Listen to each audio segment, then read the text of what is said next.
right now on 5 on your side at 10. Tonight, claims essential oils can poison your pet. We verify. Late week change. The Canadian air that moves into the bi-state region, giving some of us our first chance at frost. And our top story tonight, 2 teenage girls shot. She's just a kid. This is going to change her entire life. The search for the shooter. Tonight, those 2 14-year-old girls are recovering. Good evening. I'm Mike Bush. And I'm Ann Allred. The girls were shot early this morning in the Dutchtown neighborhood of South St. Louis. Our Robert Townsend joins us live from St. Louis Police Headquarters. Robert. And Mike, tonight one of the girls is still in the hospital. She's in critical condition at this hour, again, after being shot. Police tell us the other teen was treated and released from the hospital. Probably a full clip. Pow, pow, pow, pow, pow, pow, pow. Danny Green and her neighbors say just before 7 Monday morning, at least 8 gunshots rang out in an alley on South Compton near Marquette Park. They soon learned 2 14-year-old girls were both shot. Unfortunately, lately, that's not unusual. Police say a bullet grazed one of the girls on her arm. The aunt of the other girl tells 5 on your side a single bullet went through her niece's lower back and into the girl's stomach. She's still alive, so she's blessed in that way, yes. But, you know, she's just a kid. This is going to change her entire life. I'm very happy that both of them survived. This neighbor asked us to not show his face. He says the wounded girls ran across an empty lot before his neighbor let both inside his home and called 911. He helped her. He grabbed her a towel and put it on the wound and kept pressure on until paramedics showed up. Neighbors told police the shooter sped off in a car. Police say the girl who was critically hurt refused to talk to officers. The other teen told officers she and her friend were walking in the alley, heard gunshots, and then felt pain. I don't even care what the reason is. You hear me? It's 2 little girls. A spokesperson for St. Louis Public Schools confirms the girls are middle school students. The district says the shootings were not school-related because the crimes happened several hours before the first bell. Meantime, neighbors, fed up with the gun violence, are ready to pack up. We are definitely moving away from this neighborhood. Now, according to our records, as of today, 100 kids 17 years old or younger have been shot in the city. St. Louis police are asking if you know anything about this case, give them a call. We're live downtown. I'm Robert Townsend. 5 on your side. Tonight, Illinois State Police are investigating 2 shootings along I55 in the Metro East. Both happened a week apart in the southbound lanes in the Fairmount City area. Back on September 25th, the driver says their car was hit by gunfire near the State Road 111 exit. No one was hurt. But last night, just before 10, a driver was shot in the leg while driving near mile marker 5. They were treated and released from the hospital. In both cases, victims reported the gunfire came from a dark-colored pickup truck. Anyone with information is urged to call Crime Stoppers at 866-371-TIPS. New video tonight of a burning bench at a historic black cemetery in North St. Louis County. Officials say it's just the latest in a series of vandalism incidents at the Greenwood Cemetery that's in Hillsdale. Tonight, police tell 5 on your side they have 2 juveniles in custody in connection to that fire. They're also being investigated for the recent damage of dozens of headstones. The Preservation Association says they haven't dealt with vandalism until now. It's got to stop. I mean, this is just crazy. We can't have this. We've worked too hard, you know, to restore this cemetery, to be experiencing this now. It has got to stop. The cemetery dates back to 1874. It sustained damage from this summer's historic flooding. The preservation group says it always accepts donations to continue the upkeep. We have a link in the As Seen on TV section at KSTK.com. Tonight, the St. Charles County Police Department is investigating a series of mail thefts. And they're not from home mailboxes. The thefts are happening at churches. Our Laura Barczewski spoke with investigators. Laura. Mike and Ann, the St. Charles County Police Department says the thefts date all the way back to June and August. The mail taken included checks actually delivered to the church by the Postal Service. The crimes were caught on surveillance cameras. St. Charles County Police need help identifying these people who are accused of stealing thousands of dollars in checks out of mailboxes at St. Charles County churches, including Darden Presbyterian and one in Chesterfield. unbeknownst to the parishioners and or the church, that these checks have basically been in limbo because the parishioner believes that the church had cashed them, and the church had no idea that some of the parishioners had even sent some of these checks. So it was a combination of tuition payments, just donations to the church. St. Charles County Police Captain David Tiefenbrunn says the suspects caught on surveillance camera at the church were seen driving a silver Mercedes ML350, a black BMW sedan with a front international plate, and a newer Honda minivan. Sometimes they'll pull all the mail out and kind of look through it and put some of the mail back that obviously doesn't look like a check or anything like that. Sometimes they just pull up, grab everything that's in the mailbox and leave. So, but it's the same people, and they've made several trips back, so they're feeling comfortable that they've got away with this. Captain Tiefenbrunn says so far about $40,000 worth of fraudulent checks have been cashed. How are they able to, honestly cash these checks? Like, do they, are they able to just sign it and take it to their bank, or what? Well, that's what we're looking into, because typically a lot of times we find that the checks have actually been altered. These checks do not appear to be altered, so we're curious as to where they're cashing these. The signatures on their back is just basically really sloppy. It's no particular name or anything. So. If you're a member of Darden Prairie or O'Fallon area churches or in Chesterfield and you mailed a check to the church or school, check with the staff to make sure they received it. And if there's an issue, call police to report it. For now, police say it's best to hand deliver those checks to the church or connected school. Mike. Laura, thanks. Tonight, a Ferguson man is accused of pretending to be a student and sneaking into the girls' restroom at Normandy High. Prosecutors say 18-year-old Antonio Batts assaulted a female student, grabbing her by the shirt near her neck before she was able to get away. The police investigation shows Batts also asked other female students to meet him in the restroom. He's now facing multiple charges ranging from trespassing to assault. Normandy Schools released a statement to 5 on Your Side saying extra security personnel have been positioned at the school beginning Monday, September 26th, and will remain in place as long as needed to ensure a safe learning environment. An historic St. Louis home vandalized, and tonight preservationists are taking stock of the damage at the Scott Joplin house, and they're unsure when it will open again. The break-in happened early yesterday morning. A bystander called 911 after noticing artifacts on the street outside the home in Midtown. It was jaw-dropping. It was very very upsetting, very concerning, in terms of, well, when you arrive, you could see the things that had been thrown out the windows on the street, broken ceramics and things, and then you go inside and you see what had occurred. It was very upsetting. Police arrived and found the suspected burglar on the 2nd floor of the home. Officers took him into custody. Tonight, the remnants of Hurricane Ian are now impacting the Jersey Shore. The storm has turned into a nor'easter. The heavy rains and winds have led to coastal flooding. In Florida tonight, it's a race against the clock for search crews looking for those trapped still in the aftermath of Hurricane Ian. The storm is now being blamed for more than 100 deaths in the United States. The vast majority of those deaths happened in Lee County, Florida. That's where Fort Myers, Cape Coral, and Sanibel Island are located. Officials there are pushing back at the suggestion they were too late issuing a mandatory evacuation order. The second that we could and should issue that order, I'm confident that we did. Again, we wouldn't change anything. And also, I also understand that there are some people that don't want to leave their homes. We cannot force them to leave their homes. That's their homes. But we can do everything we can to educate them and make sure they're aware. Power is still out for more than 500,000 homes and businesses. President Biden will visit the devastation in Florida on Wednesday. The images of the devastation has many wanting to help hurricane victims. But tonight, the FBI is warning scammers could use this to scam you. The agency says beware of so-called charities that reach out to you through cold calls, emails, and social media posts. You're urged to do your research. Look for reviews and ratings from the Better Business Bureau. And when you do donate, don't use gift cards or wire transfers. Use a credit card. That's safer.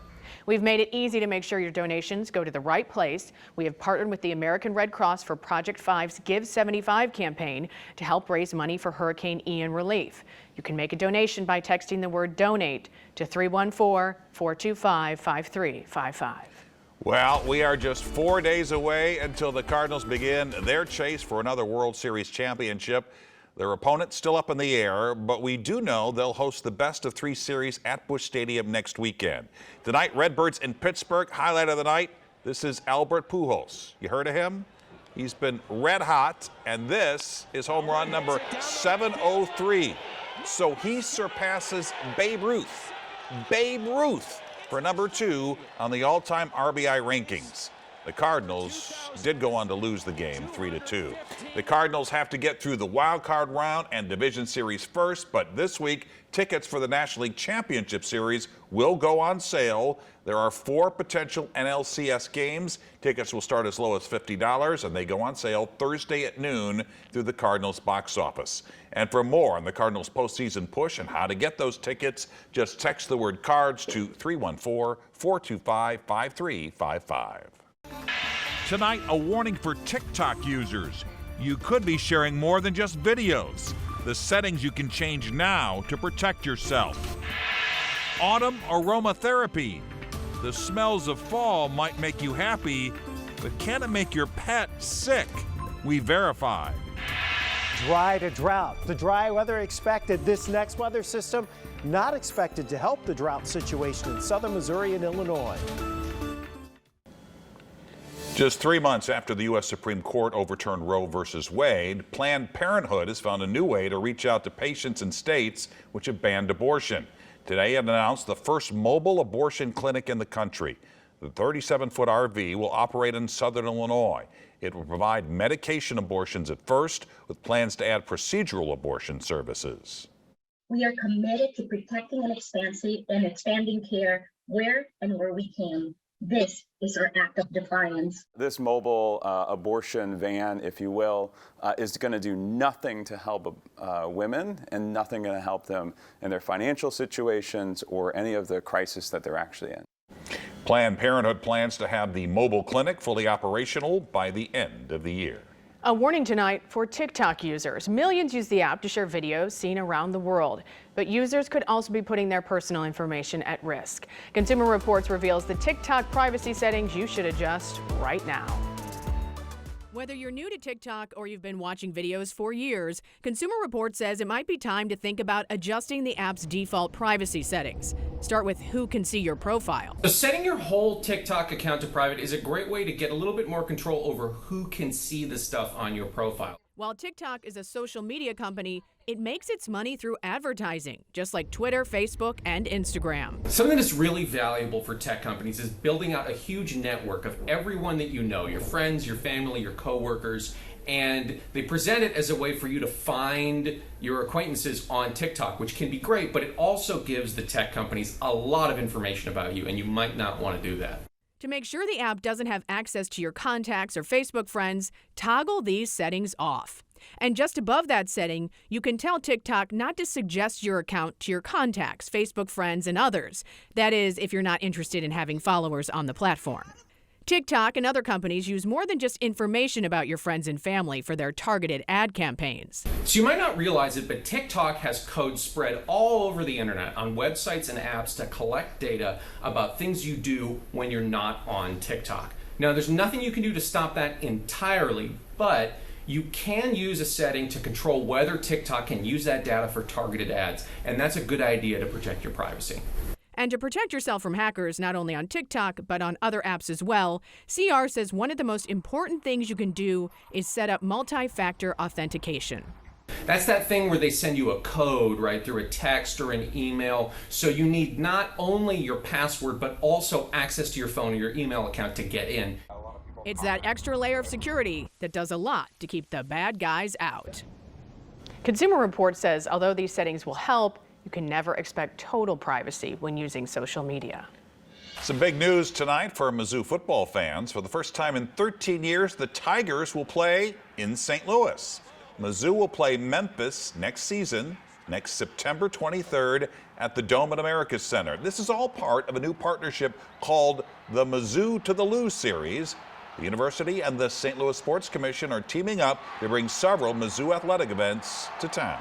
Fall is here. We all love the autumn scent provided by candles, maybe some oil diffusers. But viral claims on Facebook say essential oils can be harmful to you and your pets. Megan Bragg verifies. The post on Facebook gives a warning to dog owners saying the plug-in oil diffusers are unsafe for dogs and got one of her pups very sick. So are oil diffusers unsafe for your pets to smell? To get answers, we went to veterinarian specialist Fred Winninger at Charlotte Animal Referral Emergency and Animal Poison Control.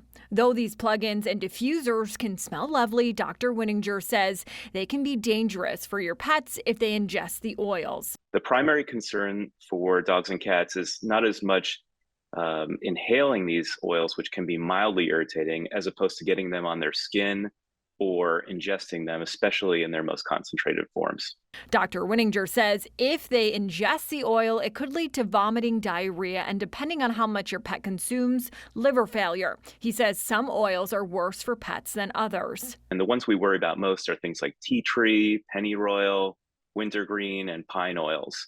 And they can cause varying degrees of problems. Animal Poison Control and Dr. Winninger both tell us there really is no harm if dogs or cats can smell the diffusers, so you don't have to throw it out, but make sure to keep it in a place they can't get to it. Animal Poison Control says if you notice your pet is coughing while the diffuser is running, you may want to get rid of it and light a candle instead. The candles are not going to be nearly as dangerous as the nebulizers or the aerosolizers because they create oil microdroplets which can land on the skin. So we can verify in most cases oil diffusers are not dangerous for pets if they smell it. However, it can be dangerous if it gets on their skin or they ingest it. With your Verify, I'm Megan Bragg. What can we verify for you? Send an email, verify@ksdk.com. Scott Connell is here talking about this beautiful weather we've been having, and it's going to stay dry, isn't it, Scott? Yeah, we don't really see big opportunities for rain, but look at this sunset. This is one thing we've been treated to over the last couple of weeks. We've had some awesome sunsets, and again tonight, sun going down below the horizon, and you get that autumn glow in the western sky. Skies are mostly clear. We're still in that ballpark of mostly clear skies. 74 was your high today, 53 for the low, so a degree below average. Nothing out of the ordinary for this time of year. 94 is the record, 31 is the record low, 94 being the record high. And of course, dry again today. We're about 8 inches above for the year, but if you look over the last month and a half, we're running behind. It's been dry, and the dry conditions and the drought tending to expand across parts of the bi-state region. Our temperatures are cooling off tonight. We're down to 60 in St. Louis, outlying areas, some cases already in the 40s. There are your showers farther north and west of St. Louis. The air is so dry that by the time that front gets here, there's not much moisture in it to really squeeze out. Dew point's 40, 60 our current temperature. Again, the winds are very light tonight, so we will see those temperatures dropping off in town around 44, 45 degrees. Outlying areas in the coolest spots, upper 30s, so another cool start for tomorrow, and then you've got another sun-drenched day. We should add a couple of degrees to our high tomorrow afternoon. Winds generally on the light side. Changes will happen here going into Wednesday and Thursday, but both of those days should be relatively warm. We're tracking our first cold front in from the west on Wednesday. Again, it may start to throw a few clouds in here Wednesday afternoon, but we're in the upper 70s to lower 80s as we head through the afternoon into the evening hours on Wednesday. Come Thursday morning, that front, the first one, is off to our south and southeast, and we'll be tracking a second front farther north and northwest. It's behind that second front that we open the door to the cooler Canadian air, and we don't expect that to have moisture to deal with either. So we're not going to be able to squeeze out rain. Maybe we get a spritz somewhere, but that's about it. But by Saturday morning, the cool air has slid in, courtesy of our friends from Canada. Outlying areas should be in the mid, perhaps even low 30s. We might have our first frost of the season in spots, perhaps even a light freeze. All depends on the winds, cloud cover, and just how dry that air is as we head towards Saturday morning. That looks to be our prime concern. Again, not everybody's going to see that, but we're going to keep tabs on that. Between the next 3 days, from now until Thursday, pretty nice weather with temperatures running above average for us during the afternoon hours. Scott, thank you. Here's Frank. What's coming up? So wait till you see who caught Albert Pujols' home run ball tonight. And Albert's former manager is stepping down. And we pay tribute to one of the great sports writers our town has ever known.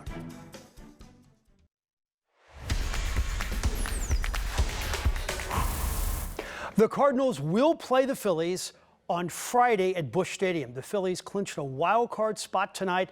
The Cardinals are finishing up their regular season in Pittsburgh this week, and Albert did it again. It was a 2-run homer in the 6th inning. And how about this? It was caught by a Belleville, Illinois native, but more importantly, homer number 703. His 2 RBIs put him at 2,216, passing the Babe for second, only behind Hank Aaron. However, the Cardinals lost the game 3-2. Tony La Russa officially retired today as the manager of the White Sox. He stepped away from the club in August because of health reasons. Tony will turn 78 tomorrow. He issued a statement that he didn't do his job. His 2,900 career wins are second all time. What a Hall of Fame career. Speaking of the Hall of Fame, the Blues announced they've begun theirs. The first class will be announced on October 15th. Fans can vote for a week. Go to the Blues website for more information. Great idea. 10 are automatically going in, and you know these names: McInnes, Gassoff, the Plager brothers, Sid Solomon Jr., Brian Sutter, Brett Hall, Bernie Federko, Chris Pronger, and the legendary Dan Kelly. Monday Night Football, 49ers hosting the Rams. The Italian Stallion, Jimmy Garoppolo, hooks up with Deebo Samuel. Samuel does all the work, 57 yards on the score. Love this. 49ers beat the Rams 24-9. There has never been a more respected or beloved media member in our town than Rick Hummel. And the 76-year-old Post-Dispatch sports writer is finishing covering the Cardinals on a daily basis.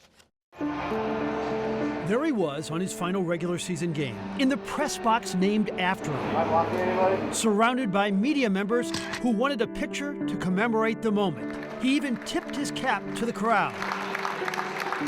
A standing ovation in the press box for a sports writer? Well, it has to be a first. Right now, it's where my sights are set. For over 6,000 games, Rick Hummel approached his craft with this attitude. I don't take sides. Am I happy when people I know succeed? Yes, but when they don't succeed, well, that's not my job. My job is to report about it. He's always been fair to the players. You know, he's always been a positive resource for us, somebody we could go to, and somebody that we didn't ever feel like was trying to take shots. And that's important inside the clubhouse. How about his? My favorite soundbite about the commish came from Joe Buck 15 years ago. He's kind of got this way of talking. Like, well, you know, he just, you know, has a way of couching a question. Like, I can't believe that. I can't believe that you've been such a bad player this week. But, you know, it'll probably turn around. You know, and I agree with you. I think he gets more out of people that way because he kind of hits you softly. Hummel's career started at the school paper at Quincy in college. He brought those mutton chop sideburns to the Post-Dispatch in 1973. His incredible work of 42 consecutive All-Star games and 35 World Series landed him into the Baseball Hall of Fame in 2007. He got to Cooperstown because he was fair, and that he was honest, and that he didn't take himself too seriously. And some quickies to wrap this up. Favorite all-time player to interview? Maybe Ted Simmons. Favorite manager to talk to on a daily basis? Whitey Herzog. Most electrifying moment you saw in person? Probably McGuire hitting 70 home runs. If you didn't do this for a living, you would have done what? I don't have any idea. I mean, you have no other skill? No, I have no apparent job. I wanted to be a broadcaster at one point, and they told me all the broadcasters jobs are going to go to ex-players. So this is where I am. And a personal thank you to Rick, because I've probably called him 300 times. Hey, Rick, what did Rogers Hornsby hit in 1925? He hit 410. And if he didn't know, he looked it up and gave it to me right away. Yeah. Just the most humble, genuine, great guy I've ever met. Really, I mean, he's a legend, not just here in St. Louis, but across the country as a baseball writer. Absolutely. And a St. Louis treasure. Thanks, Frank. Coming up, affordable Amazon, the new shopping hub giving better access to those struggling financially. Amazon has a new option for people who are struggling financially. The e-commerce giant launched Amazon Access today. The new shopping portal features SNAP, EBT, and layaway options on its storefront. Amazon says the goal is to give better and less expensive options for those on government assistance. Well, Apple is reportedly going old school by bringing back Touch ID. It replaced Touch ID starting with the iPhone 10 in 2017. However, the technology may only be available on some cheaper devices like the iPhone SE. Your holiday greenery is going to cost you more green this year. Despite drought concerns, Christmas tree farmers are now optimistic about this year's crop. They don't expect shortages, but they warn prices will be up by as much as 20% because of shipping costs. And it's not like Christmas trees, when you buy them, at those lots, are cheap to begin with. No, yes, I feel like they have really gone up lately. Yeah. Well, there you have it. 5 on your side at 10. The Tonight Show starring Jimmy Fallon is next. Jimmy's guests tonight, Naomi Watts and Sam Hunt. Have a great tomorrow.